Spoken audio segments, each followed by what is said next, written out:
So we're back with the children of Gracefield, and just like any other day, the children wake up smiling and looking forward to the rest of their day.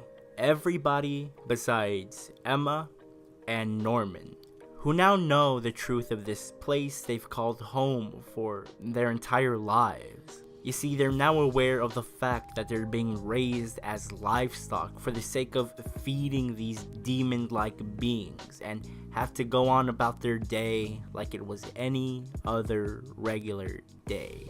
Knowing the truth, and knowing that the lady they've called Mama for their entire lives is a threat to them and their family. Following a very successful episode that I've seen get a lot of praise and managed to get a lot of people to read the manga because they just couldn't wait another week to continue this story, which is what the Promised Neverland does to you. It's just a really well written series that knows how to leave its audience wanting more. Anyways, I believe the second episode was a great follow-up episode. As an adaptation, I was very happy to see that the overall tone of the series continued being captured exceptionally well. Compared to the last episode, which, especially in the beginning, was filled with colorful, well-lit scenes in order to make that heel turn as effective as possible, this episode was a lot more bleak. It always felt like something was missing, whether it be lighting or saturation, but it's not missing. It's meant to look that way. Also, something I was so happy with was how they went about adapting the page turn. You see, something the manga takes full advantage of, especially towards the beginning of the series when the series is still focused on establishing its tone, is the page turn. Very briefly, the page turn is a technique used in mediums like manga, comics, and illustration in general, specifically in horror/thriller series, where a page builds up certain anticipation, and as you turn the page, boom, something shocking or horrifying is on that next page. Only that in this instance, in the manga, there's absolutely no build-up towards this page turn. And honestly, I thought the anime's attempt at recreating this effect was done ridiculously well. Especially when you consider Ito Junji, who is known as the father of horror manga, has had his stories turned into anime adaptations, the most recent one airing in January of last year, I do believe. A series I watched and was left unsatisfied with, seeing as how they didn't take advantage of Ito Junji's art and didn't come close to adapting this technique as well as Cloverworks did in this episode. And there's also the added fact that you can't really adapt that page turn exactly as it is in the manga into anime form. It would literally look like scenes were missing if they did. So, as an adaptation, 2 episodes in, I'm still happy with how Cloverworks is handling things. They continued what they did last episode in giving a lot of the more subtle details exactly like that, subtly.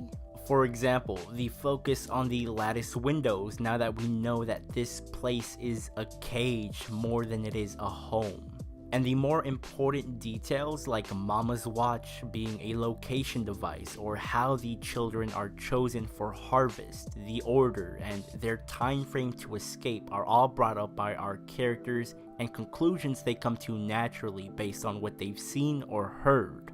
Now, in terms of our characters, I really like how Emma, Norman, and Ray continue being fleshed out. This episode we see Emma and how she's a person who wears her heart on her sleeve, but she can cast these feelings aside if need be. We also see Norman, and while he's the most intelligent of the 3, he cares deeply for Emma and his family, and is willing to put his personal feelings aside to make Emma happy. We also see Ray and how he has little to no patience for silliness, and how he's possibly the most realistic of the 3, or at least he's the most willing to accept things as they are or as they have to be. But we also see how he's unable to turn his back on his family. This first season of the anime is set to adapt the first arc of the series, which I believe spans to somewhere around the mid-30s in the manga. So it's only natural for chapters to get cut and for some scenes to be rearranged, and chapter 5 was definitely a victim of this, being severely cut down. The chapter essentially ends how the anime episode ended, with the introduction of Sister Krone. However, it's still way too early to say that the material that was skipped over was cut. I can still see them adapting some of these scenes that were left out. And honestly, I can see the anime comfortably adapting 3 or so chapters an episode from now on. So I'm very curious to see how the next couple of episodes will be like. But hey, these are my thoughts, and I'm curious to read any thoughts or predictions you had during the episode. So talk about what you liked, what you didn't like. If you're a manga reader, let me know how you felt about the adaptation. But as always, keep your comments spoiler free, and if you're an anime only, let me know some of the theories or predictions you came up with.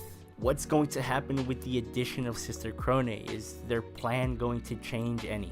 I appreciate all comments, so feel free to leave one, whether you answer any of the questions I asked or start a discussion on anything you deem worthy of discussing, whether it be related to the episode or anything I said, and I'll reply whenever I can.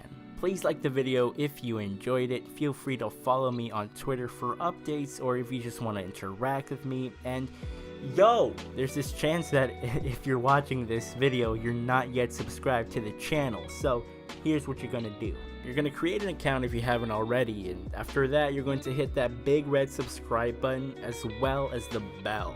That way you don't miss a video and can continue watching The Promised Neverland and many other series with me. With that being said, I hope you guys have a great rest of your day, and I'll see you guys soon. Peace.